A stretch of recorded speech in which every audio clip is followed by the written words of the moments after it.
welcome back, everyone. I hope I I hope the breakout sessions gave you some useful and practical tools. I uh, I was juggling between all of them, and it looked amazing. So happy for us, happy for you, and thanks for our speakers. Now I'm very excited to have here with me Eileen Price, founder and CEO of In the City Camps. Hi, Eileen. Hi. And Andrew Exler, founder of My New Summer and the director and content and strategy of Lost Tribe Esports. Hi, Andrew. How you doing? Pretty amazing. If we zoom out from a little world of camps, and we see that the whole world is changing in front of our eyes. Will people start work more from home? How will the education system evolve based on what we were forced to experience in the last few months? And with all that, is there an opportunity for camps to look at the eyes of this remote revolution and say, hey, we can actually take advantage of some of this.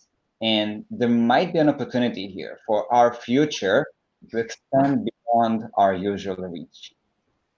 So, Andrew, at Lost Tribe Esports, you've been doing this for a few years now in different formats online. You see kids engaging and socializing very naturally on the digital platforms now. What does your Lost Tribe experience show about how kids can be a part of a meaningful community online? Sure, and I think it's so important to just first acknowledge kind of where we are in the world. The pandemic has been a tough situation globally, but at least with Lost Tribe Esports, maybe the silver lining is that we're realizing how virtual opportunities can connect us. Instead of only living 10 for 2, we can have camp year round. So for us, having an online community is so important. With the esports, we have engaged over 5,500 teenagers with Lost Tribe Esports, and we use a communication software called Discord.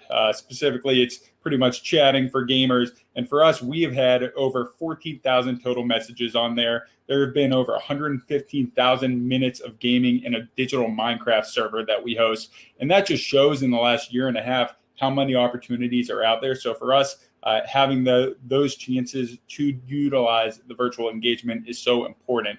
For me, I think it would be very valuable to just share my why. I am not a gamer by any means, and I never really have been. I always had a console, but I've never been someone who has played. But understanding the esports business and the esports industry, the inclusiveness of esports cannot be compared, because when we talk about the virtual platforms that we have, the participation is endless, regardless of accessibility and just personal, whatever needs you might have to be able to engage virtually throughout the year. We now have the opportunity to reach the platform of teenagers and campers and everybody around the world. Right. So, Eileen, you've been running a virtual camp for many weeks now, but the coronavirus is not here for good, hopefully. It's going to end. Kids are going back to camp, and we want kids to be back at camp, having fun outside. Isn't it contradicting to try and do better and better at virtual camps? Yes, it is. It seems like it is, but it's not. Because the truth is, the world is going to look like this for a little while, and it is our opportunity to lean into the virtual experience.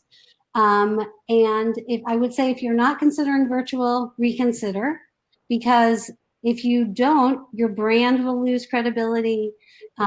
All the investment your donors have made into your camp might start to deteriorate. And the world is moving, and eventually we'll get back to camp, and that will be great. But won't it be amazing in the meantime that you build community online and hire staff and entertain children and create community, so that when you get back to camp, it can continue to be strong and sustainable. So I would say lean in versus leaning back.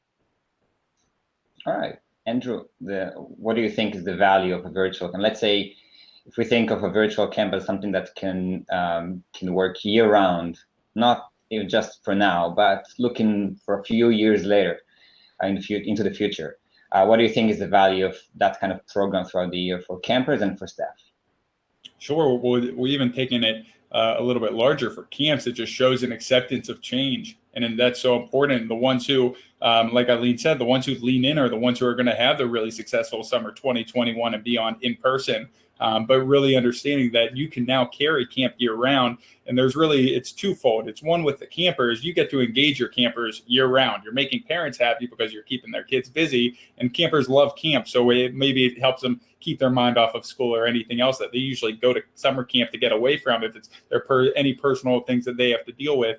And then also, when you talk about prospective campers, they don't have the excuse to say, I don't want to go to camp anymore this summer because I don't know anybody. They can meet their cabin mates and they can meet their counselors well in advance and really get to know them to be excited to go. And then from the camp staff perspective, which is a group I work with really closely, it's now you're getting the chance to engage them outside of those 2 months to show them their value. Maybe it's an opportunity to make a few dollars, but they get to continue building their resumes and working with the camp that they love year round. So it really is all about leaning in and accepting. The ones who accept change are the ones who are going to thrive for a long time coming. Great. Actually, it reminded me that in the camp that we ran online for 6 weeks, starting mid-March, we had so many new kids that joined us for the first time, and now they are saying, all right, so when are we meeting? When is it happening in real life? This is great. This is really something that can bring in new kids, new communities, and make a wider reach. So Eileen, last question, and actually if somebody from the audience wants to ask a question, that's your chance. We're gonna have like a minute or two for questions from the crowd. So Eileen, we're saying it can be done year round, but in what way can we really do it year round? Kids have school, activities. Where do you even see that fitting into their lives? Okay, so I think for the next year in general, we all know it's not going to look traditional, the school year. And so that presents a ton of opportunity to engage.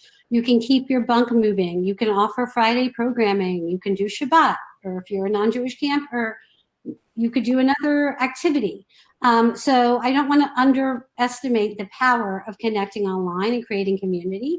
And then hopefully when the world gets back to normal, not our new normal, but the real old normal, it's an opportunity to connect. I mean, think about parents who are trying to drive their kids to activity. Why should we do that? We can be together online easily with very low barrier to entries. And so I think we all need to embrace this gift we've been given of the virtual platform and accommodate counselors and campers who traditionally, like Andrew was saying, didn't get to come to camp before. Now we're finding 10% of our population is even coming from outside of Atlanta, and that's just in a couple weeks. So it's endless, the possibilities. Awesome. So we do have, I see, 2 questions. Let's see if you can answer them quickly. The first one to you, Eileen. So how do we engage, Belinda is asking, how do we engage the families to even consider e-camps, I guess virtual camps? Our biggest problem is parents don't want their kids on screen all the time. And for your answer, I'd say that I totally relate to that question. And I think, first of all, we need to believe in it before we can convince the parents. But what do you say about it?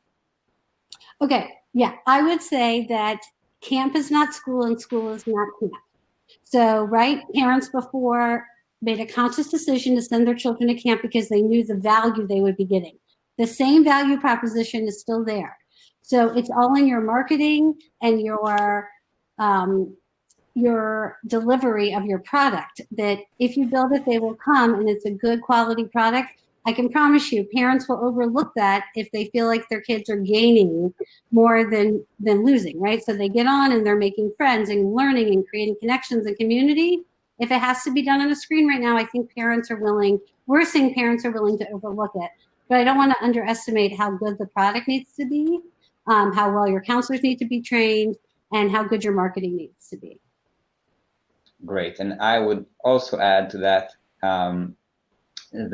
I recommend camps to run a test program, to run maybe like a pilot, or even an introductory program for 1 day or 2 days. So parents might not want to commit immediately for a whole week or a few weeks.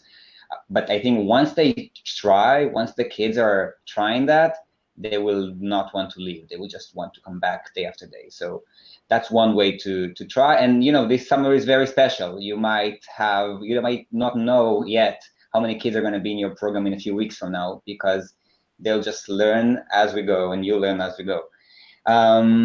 We have time for one more questions. All right, so Rob is asking if we have some good examples, and I would send you to Eileen's camp in the city camps and to Aaron Hadley's camp, Camp Ben Frankel online. Search, Google them, and also you'll get all the information on our follow-up email.